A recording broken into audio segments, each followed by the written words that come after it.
Doctor Ashutosh Shah. संप्रति आपने ठीक ही कहा, मैं हायर एजुकेशन से जुड़ा हुआ था, प्रोफेसर तो था ही, और मीडिया में भी मेरी लंबा अनुभव रहा है। और जन सुराज अभियान के मैं चीफ स्पोक्स पर्सन भी रहा, इस रूप में लोग मुझे जानते हैं।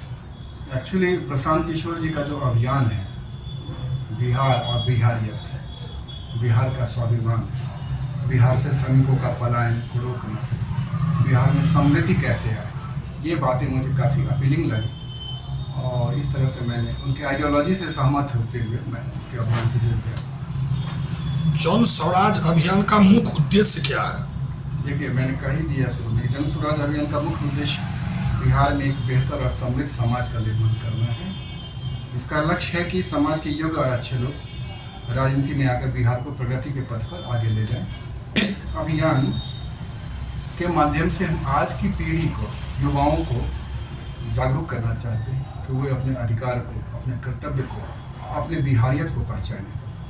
ऐसा नहीं हो कि दूसरे राज्यों में जाकर नौकरी के लिए भीख मांगे, अर्थात हम श्रमिकों के पलायन को रोकने का सोच रखते हैं ताकि हमारे बिहारियों का दूसरे राज्यों में अपमान नहीं हो सके। बिहार के लोगों को जनसुराज के माध्यम से जगाने का प्रयास हमारे जनसुराज के जो संयोजक हैं, राष्ट्रीय अध्यक्ष हैं और जो सर्वे सर्वा है प्रशांत किशोर, उनके यह मान्यता है कि बिहार में समृद्धि का हर चीज़ है। बिहारी टैलेंटेड काफ़ी होते हैं, फिर भी बाहर पलायित हो जाते हैं कुछ खास कारणों से। उनके पलायन को कैसे रोका जाए, उनके बीच समृद्धि कैसे आ जाए और बिहार की प्रगति कैसे, यही उद्देश्य, इसी उद्देश्य से जनसुराज की स्थापना की गई। जनसुराज आगामी विधानसभा चुनाव लड़ने का योजना बना रहा है क्या? हाँ, बिल्कुल बिल्कुल। हमारी मान्यता है कि बिना राजनीति में आए हम समाज में परिवर्तन नहीं ला सकते। शासन सत्ता में सहभागी हुए भी हम आमूलचूल परिवर्तन की कामना भी नहीं कर सकते। जनसुराज इस बार विधानसभा चुनाव में 243 सभी सीटों पर अपने उम्मीदवार उतारेगी और किसी भी पार्टी के साथ हमारा गठबंधन नहीं होगा। जनसुराज का उद्देश्य है कि बिहार में एक नए और सकारात्मक राजनीतिक बदलाव की शुरुआत हो। देखिए, हमारी मान्यता है कि उनकी सोच आज़ादी के 7 दशकों के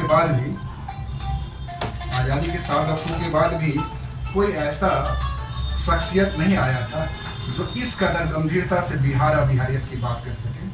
प्रशांत किशोर एक वेल एजुकेटेड, विदेशी यूनिवर्सिटी से पढ़े हुए हैं, पढ़े लिखे हैं। देश में अलग अलग नेताओं के साथ काम करने का उनका अनुभव भी रहा है, लंबा अनुभव रहा है। इसलिए जो वो बिहार के लिए एक दूरदर्शी नेता साबित हो सकते हैं और समाज से अच्छे लोगों को इस अभियान से जोड़ने की बात वो करते हैं ताकि बिहार का विकास संभव हो सके। बिहार को प्रगति के पथ पर तभी लाया जा सकता है जब समाज के लोग जागरूक होंगे और अपने हक के लिए अपने नेताओं से सवाल पूछेंगे कि आपने आज तक क्या किया। हमारा मानना है कि एक बड़ा वर्ग, समाज का एक बड़ा वर्ग, प्रबुद्ध वर्ग, जो आज की राजनीतिक परिवेश, जो सामाजिक राजनीतिक परिवेश है, उससे क्षुब्ध है और वो समय का इंतजार कर रहा है और समय आ गया है जनसुराज से वो जुड़ करके। प्रशांत किशोर का मानना है कि जनसुराज के माध्यम से अच्छे आयु के लोग आ सकते हैं। बिहार की राजनीति पर 1200 से 1300 लोगों का ही 1200 से 1300 परिवार का कब्जा है। घुमा फिरा के उसी परिवार के पुत्र पुत्रियाँ, बहुएँ, बेटियाँ राजनीति में आती हैं। समाज का जो बड़ा वर्ग है अभी भी इससे वंचित है।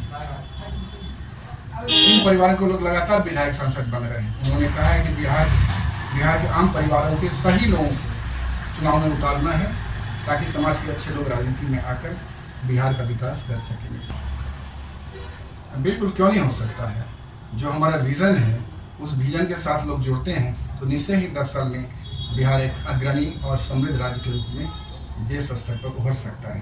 प्रशांत किशोर जी के विजन के अनुसार यदि बिहार के लोग एकजुट होकर जाति धर्म से ऊपर उठकर बदलाव के पथ पर आगे बढ़ें तो बिहार अगले 10 सालों में देश के अग्रणी राज्यों में शामिल हो सकता है। उन्होंने कहा है कि यह संभव है अगर लोग सही नेतृत्व का समर्थन करें तो। देखिए, जनसुराज का उद्देश्य है कि सभी वर्गों को संख्या के हिसाब से उचित प्रतिनिधित्व मिले।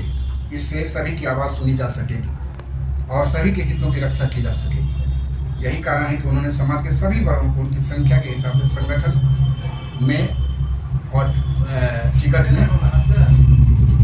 की संख्या के अनुसार उन्हें हिस्सेदारी देने की बात की है।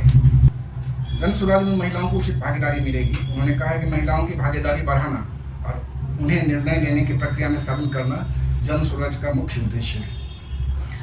अगले विधानसभा के चुनाव में 40 सीटों पर महिला उम्मीदवार को चुनाव लड़वाया जाएगा। बाकी दलों से यह जन स्वराज अलग इस प्रकार है कि प्रायः सभी दलें जाति आधार पर, धर्म के आधार पर वोटों का ध्रुवीकरण करने का प्रयास करता है। तुष्टीकरण की नीति के तहत माइनॉरिटी सेक्शन को प्रभुत्व करके सांप्रदायिक तनाव बना करके वोट लेने की कोशिश होती है।